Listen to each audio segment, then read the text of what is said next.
నమస్కారం మల్లిగారు. నమస్తే. సార్ కొత్తగా ఇప్పుడు తెలంగాణ సర్కార్‌కి సంబంధించి రేవంత్ రెడ్డి గారు హైడ్రా అని చెప్పి తీసుకొచ్చారు. సో, చెరువులు ఎవరైతే ఆక్రమణకు గురవుతున్నావో అయన్నీ బయటికి రావాలి అని చెప్పి. సో, చాలామంది ఆహ్, ఎగ్జాంపుల్ నాగార్జున గారు కావచ్చు, ఈవెన్ రేవంత్ రెడ్డి గారి తమ్ముడు కావచ్చు. సో, ఇట్లా కొంతమంది బయటకొస్తున్నారు. దీని మీద మీ అభిప్రాయం ఏంటి? అంటే ఇది మంచికేనా?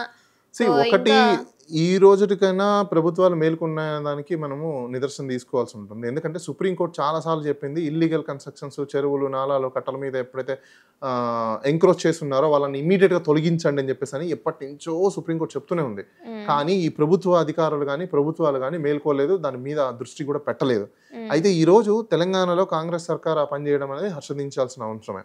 అది నాగార్జున అయితే ఏంటి, చిరంజీవి అయితే ఏంటి, బాలకృష్ణ అయితే ఏంటి, పవన్ కళ్యాణ్ అయితే ఏంటి, ఎవడైతే ఏంటి, తోపులు ఎవరైనా వాళ్ళు ఏమైనా పైనుంచి దిగొచ్చారా? అంటే వాళ్ళకేమైనా సపరేట్ లాలు ఏమైనా క్రియేట్ చేశారా? అంటే వాళ్ళు ఆక్యుపై చేసుకోవడానికి, వాళ్ళు ఎంక్రోచ్ చేసుకోవడానికి అప్పుడున్న ప్రభుత్వాలు సహకరించి వాళ్ళు మున్సిపాలిటీ అధికారులను కానీ లేకపోతే పంచాయతీ అధికారులను కానీ వాళ్ళు మేనేజ్ చేసుకొని వాళ్ళు తీసుకుంటారు. అదే ఒక కామన్ మ్యాన్ ఎంక్రోచ్ చేస్తే ఊరుకుంటావా? అప్పటికప్పుడు బుల్డోస్ చేసి పడేస్తావు కదా. అసలు నిజం చెప్పాలంటే నేను ఒకటే ఛాలెంజ్ చేస్తున్నాను, నేను అపీల్ చేస్తున్నాను సీఎం రేవంత్ రెడ్డి గారికి. సార్, మీరు చేసే పని మంచిది. మీకు నిజంగా నేను చెప్తున్నాను సార్, మీకు దమ్ము ఉంది కాబట్టి మీరు పని చేశారు. ఇదే దమ్ము మీకుంటే అప్పట్లో ఎవరెవరు అధికారులు అయితే సహకరించారో వాళ్ళందరినీ కూడా మీరు సర్వీస్ ఫ్రమ్ రిమూవల్ చేయగలుగుతారా? I'm challenging. ఎందుకంటే నువ్వు యాక్షన్ తీసుకున్నావు, బాగుంది. కానీ అప్పట్లో ఎవరైతే అధికారులు చేశారో వాళ్ళ మీద కూడా యాక్షన్ తీసుకో. ఎందుకు ఇన్ని రోజులు కమ్ముగా ఉన్నారు? ఎందుకు ఇన్ని రోజులు పదకొండు నిద్రపోతున్నారు? ఎందుకు ఇన్ని రోజులు కూడా దాని మీద ట్యాక్స్ కలెక్ట్ చేశారు? ఇల్లీగల్గా ఏ విధంగా ట్యాక్స్ కలెక్ట్ చేశారు? ఇల్లీగల్గా ఏ విధంగా ఎలక్ట్రిసిటీ కట్టించుకున్నారు? ఇల్లీగల్గా ఏ విధంగా బిజినెస్ చేయడానికి అక్కడ కోఆపరేట్ చేశారు? ఇల్లీగల్గా ఏ విధంగా ఆ ఎన్ కన్వెన్షన్ హాల్లో విఐపీలు, వివిఐపీలు లేకపోతే చాలా మంది బడా బడా వాళ్ళ ఫంక్షన్లు, పెళ్లిళ్ళు ఏ విధంగా జరిగాయి? మరి వాళ్ళందరి మీద కూడా యాక్షన్ తీసుకోవాలా? డబ్బులు వచ్చాయి కదా. తప్పు జరిగింది అంటే తప్పును మాత్రమే కాకుండా ఎవరి వల్ల నాగార్జున ఒకటే పని చేయడం అని నేను అనట్లేదు. నాగార్జున కాకుండా నేను ఒకటే అడుగుతున్నాను ఇక్కడ సీఎం రేవంత్ రెడ్డి గారిని ఒకటే అడుగుతున్నా. మీరు ఎవరెవరైతే విఐపి అనే కేటగిరీలో ఉన్నారో వాళ్ళందరి లైఫ్ని బ్యాక్ వెళ్ళండి, వాళ్ళ పరిస్థితులు ఏంటో చూడండి. ఇప్పుడు ఆస్తుల పరిస్థితులు చూడండి. ఎంతెంత వీళ్ళు ఇల్లీగల్గా ఆక్యుపై చేసుకున్నారు, ఇల్లీగల్గా ఎంతెంత వీళ్ళు ఇన్ఫ్లుయెన్స్ని వాడుకొని బెనిఫిట్ పొందారు. డెఫినెట్గా ఇవన్నీ బయటికి రావాలి. ఈవెన్ ఈ డబ్బులన్నీ ఎవరు వండి? ప్రజలు వండి, ఇవి పబ్లిక్వి. ఈరోజు పబ్లిక్ ఎందుకు మీరు బిలో పావర్టీ లైన్లో ఉండి ఈ రోజు కూడా సబ్సిడీలు ఇవ్వాల్సిన పరిస్థితి, దౌర్భాగ్యానికి గురయ్యారు? బికాస్ వీళ్ళంతా దోచుకున్నారు, పందికొక్కుల్లో తింటున్నారు కాబట్టే కదా. విఐపి స్టేటస్ పెట్టుకొని సినిమా ఫిగర్స్ అని చెప్పుకొని విఐపి మా ఫ్యామిలీల బ్యాక్గ్రౌండ్ చూపించుకొని వీళ్ళు దోచుకున్నారు కదా. దొంగలు వీళ్ళు, బ్రిటిష్ వాళ్ళ కంటే దగాకోరలు వీళ్ళు. నిజం చెప్పాలంటే సిగ్గు లేదు మన జనాలకి. ఇంకా ఈ సినిమా వాళ్ళను మాయలో పడిపోయి, సినిమా ఎక్కడైనా సినిమాలా చూడాలి. వాళ్ళ మాయలో పడిపోయి వాడు ఏం చేసినా ఫ్లోమని ఎగేసుకొని వెళ్ళిపోవడం. ఇట్లాంటి పరిస్థితులు ఉంటే వీళ్ళకి బుద్ధి లేదా కాస్త కూడా జనాలకి? కడుపుకు రోజు అన్నమే కదా తింటున్నారు, అన్నం కాకుండా ఇంకేం తినట్లేదు కదా. అంటే ఈ రోజు మేలుకున్నారా? ఇల్లీగల్గా ఒకటి చేశారు. ఎంతమంది చేశారు ఇంకా సినిమా వాళ్ళు? ఎంతమంది ఇల్లీగల్గా వాళ్ళ ఇన్ఫ్లుయెన్స్ని వాడుకొని బెనిఫిట్లు పొందున్నారు? ఎంతమంది ట్యాక్సులు కట్టకుండా బెనిఫిట్లు తీసుకుంటున్నారు? రకరకాలు ఉన్నాయి ఇలాంటివన్నీ. ఇవన్నీ బయటికి రావాల్సిందే. ఈరోజు నాగార్జున ఒకటే కాదు, ఇలా ఎవరు ఆక్యుపై చేసున్నా ఖచ్చితంగా వాటిని ఇల్లీగల్ ఎంక్రోచ్మెంట్స్ ఏవైతే అవన్నీ డిమాలిష్ చేయాల్సిందే. లేదంటే హైదరాబాద్లో అందరూ వరదలు వచ్చినప్పుడు తిట్టుకుంటారు చూసారా, ఒక్కొక్కడిని మొహం పాల్గొట్టాలి అట్లా తిట్టుకుంటే ప్రజల్ని ఫస్ట్. ఎందుకో తెలుసా? ఏం బుద్ధి సిగ్గులేదా మీకు? ఎవడో అపార్ట్మెంట్ కట్టేసాడు, ఫ్రీగా డిస్కౌంట్ ఏదో వచ్చేసిందని చెప్పేసి చెరువులో కట్టేసి కూడా పొలమని పోయి అపార్ట్మెంట్ కొనుక్కున్నావు. ఏం తెలియదు? ఆ మాత్రం కాన్షియస్ ఉండదా నీకు? ఈరోజు ఎవరిది కూలిపోయేది? నీ బతికే కదా బస్ స్టాండ్లో పడుతుంది, నీ బతికే కదా రోజు మునిగిపోతుంది.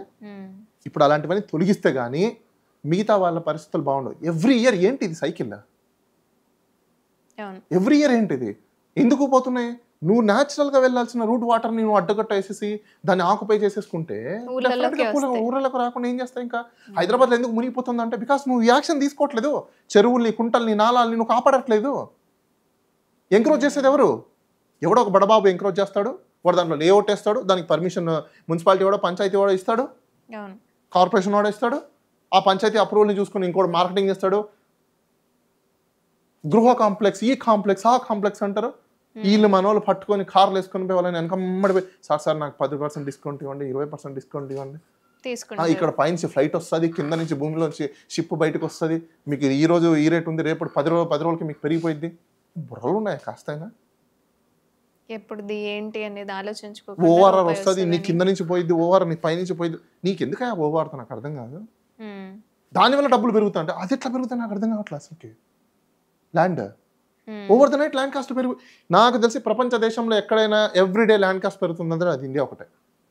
ఏ దేశంలో పెరగదు, మళ్ళీ ఏ దేశంలో పెరగదు.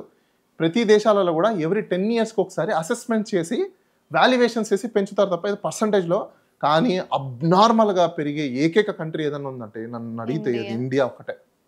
అబ్నార్మల్గా సెకండ్స్ లో అండి బాబోయ్. ఇంకా ఇక్కడ మార్కెటింగ్ ఇంకా పివచ్చం ఉంటుంది. పక్కనే కన్వెన్షన్ వచ్చేసింది, 10 kilometerల ఎయిర్పోర్ట్ ఉంటుంది, 5 kilometers. What is this non sense? అవన్నీ ఉంటే నాకేం ఉపయోగము? డొమెస్టిక్ లైఫ్ వాడికి నెసెసిటీస్ ఉండాలి, దానివల్ల నీ వాల్యూ పెరగడం కోసమా నువ్వు ఈ డొమెస్టిక్ లైఫ్లో నువ్వు కట్టుకుంటున్నావు ఇల్లు? కాదు కదా. సో ఇట్లా ఇల్లీగల్ ఎంక్రోచ్మెంట్స్ చేసుకొని బడాబాబులందరూ ఫ్లాట్స్ ఇసి అమ్మేసి వాళ్ళు డబ్బులు తీసుకొని వెళ్ళిపోతే నష్టపోయేది ఎవరు? మీరే. గొర్రెల్లా ఊపేసుకుని తల ఊపేసుకుని పోయి కొనేసుకున్నాం కదా. ఈరోజు హైదరాబాద్లో కొనాలంటే ల్యాండ్ గజం ఎంత ఉందండి? 55,000 నుంచి ₹1,00,000 మధ్యలో. 55,000 అంటే ఎక్కడో 55,000 దొరకట్లేదు ఇప్పట్లో. ఇంకా ఫ్లాట్లకు వెళ్తే గల్లీలు అంటారు, సందులు అంటారు, గొంతులు అంటారు, ఎక్కడ ఉంటాయి కూడా అర్థం కాదు. ఒక్కొక్క ఫ్లాట్ మినిమం అక్కడ 15,000, 20,000 స్క్వేర్ ఫీట్. ఇలాంటి సందర్భాలు ఉన్నప్పుడు కామన్ మ్యాన్ ఎలా కొనగలుగుతాడు? ఎందుకు నన్ను అడిగితే హైదరాబాద్లో రేపు జిహెచ్ఎంసీ ఎలక్షన్స్ వస్తున్నాయి. టెనెంట్లు ఎవరైతే ఉన్నారో మీరందరూ కూడా డిమాండ్ చేయండి, రెంట్ కంట్రోల్ యాక్ట్ని స్ట్రిక్ట్గా అమలు చేయాలి, ఇక్కడున్న లోకాలిటీని బట్టి రెంట్ తీసుకోవాలి, రెంట్ కంట్రోల్ బోర్డు దానికి ముందుకు రావాలని చెప్పేసి డిమాండ్ చేసి ఓట్లు అడగండి. లేదంటే తట్టుకోలేరండి. సంపాదించే డబ్బులు సగం రెంట్లకు పే చేసుకోవడానికి. చాలా మంది హైదరాబాద్ వచ్చిన వాళ్ళు చదువుకోవడానికి వస్తున్నా, జాబ్ చేయడానికి వస్తున్నా, రెంట్లు కట్టడానికి వస్తున్నామా అన్న థాట్ వస్తుంది. ట్రూ, నేను అదే అంటున్నా. దీని మీద పెద్ద ఎత్తున ఉద్యమాలు చేయాలి వీళ్ళు. ఇక్కడికి వచ్చి బతికే వాళ్ళు నువ్వు రెంట్ ఎంత తీసుకో, అబ్నార్మల్ రెంట్లు అండి బాబోయ్. అంటే నువ్వు బతకడం కోసము ఇంకోటి లైఫ్ స్పాయిల్ అయిపోవాలా? నువ్వు 10 ఇళ్ళు ఉన్నాయని చెప్పేసి దాని మీద నువ్వు పని బాట చేయకుండా ఖాళీగా కూర్చొని దాంట్లో రెంట్ల కోసం నువ్వు పీడించి జలగలాగా పట్టుకుని రక్తం పీల్చుకుంటే వాడు 15,000, 20,000 సంపాదించుకుంటే నీకు 8,000, 9,000 రెంట్ కట్టాలనా?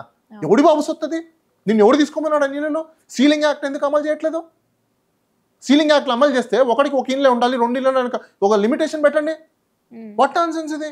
ఉందా మీరు అడుగుతున్నారు? ఆల్రెడీ ఉందా సీలింగ్ యాక్ట్స్. హౌసెస్ కూడా సీలింగ్ లిమిట్స్ తీసుకురావండి, ప్రాపర్టీ సీలింగ్ లిమిట్స్ తీసుకురావండి, అసలు ఇన్వెస్ట్మెంట్ సీలింగ్ లిమిట్స్ తీసుకురండి. ఒక్కొక్కటి 1,000 కోట్లు, 100 కోట్లు. ఏంటండి ఇది డెమోక్రసీనా లేకపోతే ఆటోక్రసీనా? ఈవెన్ కొరియా దేశంలో కూడా ఇలా ఉండదేమో. మినిమం బతకడానికనే ఉంటుంది. ఇక్కడ అది కూడా లేదే. ప్రతి ఒక్కడు ఇంకొకటి గుడిగం చేసుకుంటూనే కూర్చోవాలి. నాకెంత, నా వారసులకి ఎంత. సో కాబట్టి తెలంగాణ గవర్నమెంట్ చేసిన దాంట్లో ఖచ్చితంగా మనం వెల్కమ్ చెప్పాల్సిందే. ఈరోజు అది ఎవరైనా కావచ్చు, ఎక్కడెక్కడైతే ఇంకా నన్ను అడిగితే నాగార్జున దీని మీద ఎంతైతే సంపాదించి ఉంటాడో ప్రతి రూపాయి కూడా ట్రెజరీకి రావాల్సిందే, నో డౌట్ అందులో. ఇంకోసారి జీవితంలో ఎప్పుడైనా అలా ఎంక్రోచ్ చేసి ఎవరైనా కట్టాలని డేర్ చేస్తే ఇదొక గుణపాఠమై కూర్చోవాలి. వాలంటీర్గా ఎవరైనా ఉంటే వచ్చి ముందుకు సరెండర్ చేసి ఇచ్చేయడం బెటర్. అదే చెప్తున్నా. జిహెచ్ఎంసీ అధికారులు కావచ్చు, లేకపోతే మిగతా ఏరియాలో ఉన్న వాళ్ళు కూడా ఖచ్చితంగా మీరు ప్రాపర్గా పని చేయండి ఈసారైనా. లేకపోతే మాత్రం మీకు కూడా కొరడా దెబ్బలు పడడం ఖాయం. మీరు ఎక్కడెక్కడైతే మీరు ఐడెంటిఫై చేయకుండా ఉంటే రేపు చాలామంది పబ్లిక్ కూడా కోర్టు వరకు వెళ్తారు, కోర్టు నుంచి కూడా ఐడెంటిఫై చేస్తారు, చుట్టుపక్కల ఉన్న మ్యాప్లన్నీ తెప్పించుకుంటారు. రేపు మీ ఉద్యోగాలు కూడా ఊడిపోతాయి. మీరు ఇంకా ఉద్యోగాలు చేయమనే భ్రమలో మీరు ఉండకండి. ప్రజలు మేలుకున్నారు, ఇంకా 4 రోజులు పోతే ప్రజలు మిమ్మల్ని తరిమి కొట్టే రోజులు కూడా వస్తాయి. కాబట్టి ఇప్పటి నుంచే మీరు దయచేసి రూల్ ఆఫ్ లా అని స్ట్రిక్ట్గా అమలు చేయండి. లేదు అని అనుకోండి, జనాలు వచ్చి మీ ఆఫీసులో కొట్టే రోజులు కూడా వస్తాయి. ధన్యవాదాలు.